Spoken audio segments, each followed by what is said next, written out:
આજરોજ ઝઘડિયા રેન્જના કાર્ય વિસ્તારમાં આવેલો ઉમલા રાઉન્ડની આશાપીઠમાંથી ઉમલા સીએસસી સેન્ટર પર ગઈકાલે ટેલિફોનિક ફોન આવેલો હતો કે અહીંયા દીપડાનો દેખા દેતા સ્ટાફ જઈને ત્યાં દીપડાનું પાંજરું મૂકેલ હતું. આજે સવારે પાંજરામાં દીપડો પાંજરે પુરાતા રેન્જ ઓફિસે લાવવાની કાર્યવાહી હાથ ધરેલ હતી. તે સમય દરમિયાન અમે દીપડાની પૂંછડીમાં ચીપ પર નાખતા હોય છે, ટ્રેપ ચિપ્સ. એ ટ્રેપ ચિપ્સને ભીડા પિંજરામાં લેતા એ સમય દરમિયાન દીપડાએ એ તકનો લાભ લઈ અને નીચેથી ઉપર પાંજરું ઉપર કરી દીધેલ હતું અને એ સમય દરમિયાન એ તકનો લાભ લઈને બહાર નીકળી ગયો હતો. ત્યારબાદ ઘટનાની જાણ થતાં અમે તાત્કાલિક દીપડાનો પીછો કરતા ગયેલા. તે દરમિયાન રેવા રેસિડેન્સીમાં કોઈ પર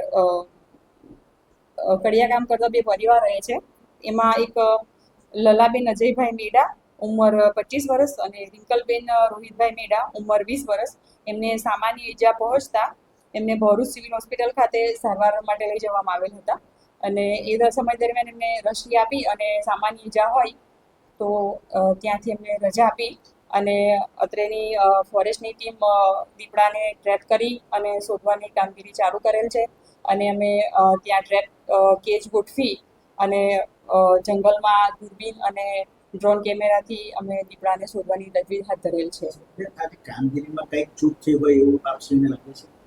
એવું તો કંઈ નથી, પણ જે એક પિંજરામાંથી બીજા પિંજરામાં લેવાનું જે આવે છે એને ભીડવા માટેનું પિંજરું કહેવાય છે, અમારી ઓફિસમાં પાછળ છે.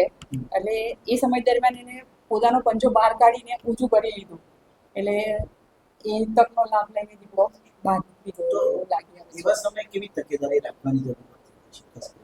એવું રેર કેસમાં જ બનતું હોય છે. અત્યાર સુધી બની નથી. આ પેલો કેસ એવો છે કે આ રીતે દીપડો બહાર હાલ શું કાર્યવાહી ચાલી રહી છે? અત્યારે અમે એને શોધખોળ ચાલી રહી છે. અમારી અલગ અલગ અમે 4 ટીમ બનાવેલી છે અને એ દરેક માણસ અલગ અલગ દિશાઓમાં જે અમે ફૂટમાર્ક એના આધારે અમે આગળ જઈએ છીએ અને જેમ બનશે એમ એને પાંજરે ફોડવાનો ટ્રાય કરીએ છીએ અને અત્યારે મારો સ્ટાફ એવું લાગે છે કે ફૂટમાર્ક દેખાય છે તો ત્યાં એ ફૂટમાર્કની જગ્યા પર ફરી આવવાની સંભાવના લાગે ત્યાં અમે પાંજરા ફોડવાની પ્રયત્ન શરૂ કરી દીધી છે.